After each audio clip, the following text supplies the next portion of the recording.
So in this lesson, we're going to talk about compositing with green screen images. Now, chances are you're probably going to encounter working with a green screen image, whether you were involved directly with the shoot or somebody's going to give you images that you will need to extract and then build into your layout. So as I mentioned, this is going to cover the next two lessons, and this first lesson is really about getting the images prepped for our layout, basically getting them put together and then extracted from the green screen. And in the next lesson, we're going to build those into a design layout. So here I have two green screen images of the same model holding this gun. And let's just assuming this is going to be for an action movie. This was what I was thinking when I shot this. And actually shot this at Photoshop World. And during our pre-con, we had a movie poster pre-con where we had some models and some props and things like that. And I shot these two images here. And what I wanted was a really extreme angle of her holding the gun really close in the foreground and being in the background. But the problem was, especially with the lens I was using, I wasn't able to get all of it in focus. You notice the gun's in focus here, and then she's not in the background, and then it's the opposite here, in focus here in the back. And I did that on purpose to eventually blend these two images together. So I just would shoot one, and then all I did was I didn't even move. I just shifted the focus a little bit and then shot the same picture to get the two images. Now I need to align them together before I go ahead and extract these from the green screen. So I'm going to go ahead and take this and drag and drop it over on top of this one. So both images are now inside this file, and I'm just going to select both layers and then go under Edit and choose Auto Align Layers. And we'll just have it do it in auto. They're both really close together, so it should be no problem. I'm just going to process that and go ahead and line those up, and we can see if I turn the top layer off, it's lined up pretty good. So what I need to do is actually apply a mask to this top image and hide the area of the girl, so it'll reveal the focused one underneath. So we'll just throw a layer mask on there and go in here, drag over. I'm just going to use a gradient going from left to right, and there we have the images blended nicely.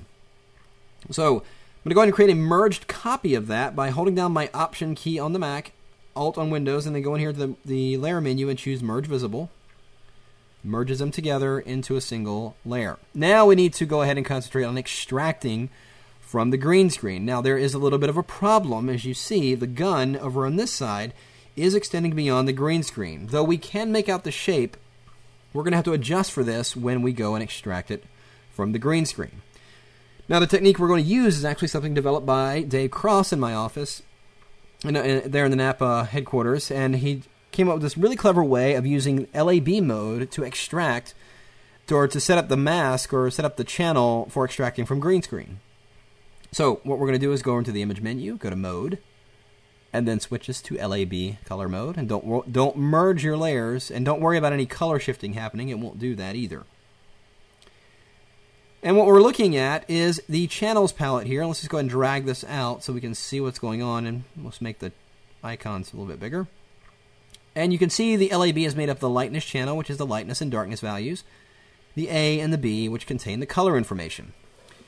But we can see that the A channel is the most contrast to the background, which is green. However, that gun area is blending into the rest of the background very badly. So what we're going to do is first build a selection based on that. So let's go in here and actually zoom in on that area of the gun. And I'm actually going to paint the selection in using my Quick Mask tool. So I'm going to go ahead and select the brush, and let's turn off any options we may have on here. Don't want any pressure sensitivity. I do want it to be a little bit softer edge. Not quite that soft. Let's do with about 85. Make it a little bit softer. Now I'm going to press the letter Q to go into Quick Mask mode. Now when I paint, it'll be in Quick Mask mode, just like that.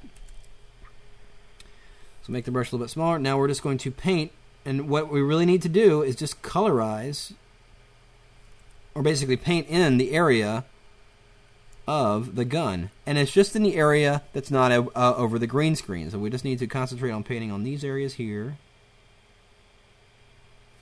We'll come down here. Now again, we're not painting directly on the image, we're painting on the layer mask, which allows us to visually paint our selection in very quickly and easily. Well, we'll just go ahead and get this little top part here with the sight.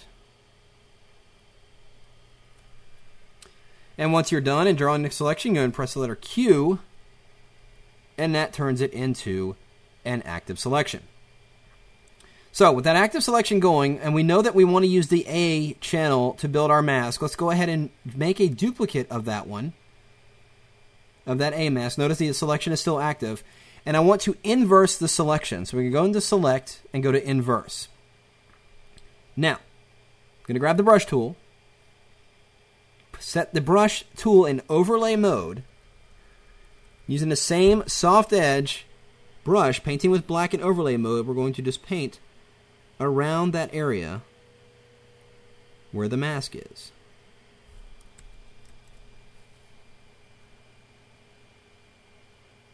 Till it goes into that dark area where the rest of the green screen is. There we go. So basically we've isolated that area of the gun to the rest of the image. So now we're going to do a Shift Delete, and we're going to do Fill with White. Actually, no, we're going to do Fill with Black in overlay mode. So we use black, overlay blend mode. That's backwards. Rewind. So now that we got the gun isolated in there, we're just going to go ahead and do a fill. I'm just going to do a Shift Delete and do a white in overlay blend mode. Go ahead and click OK. And you can see it fills in a tremendous amount of the area of the subject in white, and yet the gun is maintaining its detail. So now, to get the rest of the area, let's go ahead and use our brush. Again, we are in overlay blend mode, and let's just go in here and darken around these areas. And when you're in overlay mode, it will not affect the lighter areas. The moment you click an area, it will sample that and then make any other color darker, but it will leave white alone, which is exactly what we want it to do. So we can go around our subject and get a nice clean mask. And if you paint again, it's going to go even darker on each of those colors. And again, the important part of this is that the brush is in that overlay blend mode. And notice what I'm doing. I'm just hitting X to switch around the black and white colors to background and foreground as I go around and mask the different areas around the subject. Very clean and efficiently. All right, looks like my subject is looking pretty good. I'm actually going to go ahead and grab the lasso tool and just draw around the subject inside of that black area. Very loose selection here. And then inverse that selection. Go under Select, Inverse. Do a Shift Delete again. We'll do a Fill with Black in normal mode. And now we've got a really nice looking mask of our subject. So we got little areas down here that we missed. Let's get those.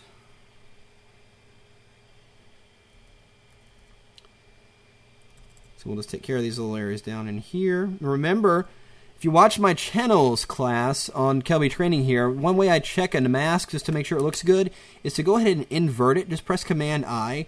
And then in the black area, you can see some detail that might have gotten missed. See some subtle areas here? Let's go ahead and set this to overlay again. That little area there, a little bit of area here.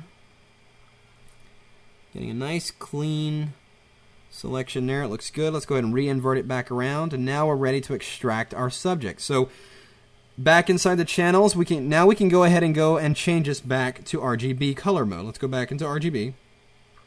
Don't merge. Channels are retained and everything like that. We're going to go into our layer, that top layer that we have merged together. Let's go into Select, Load Selection.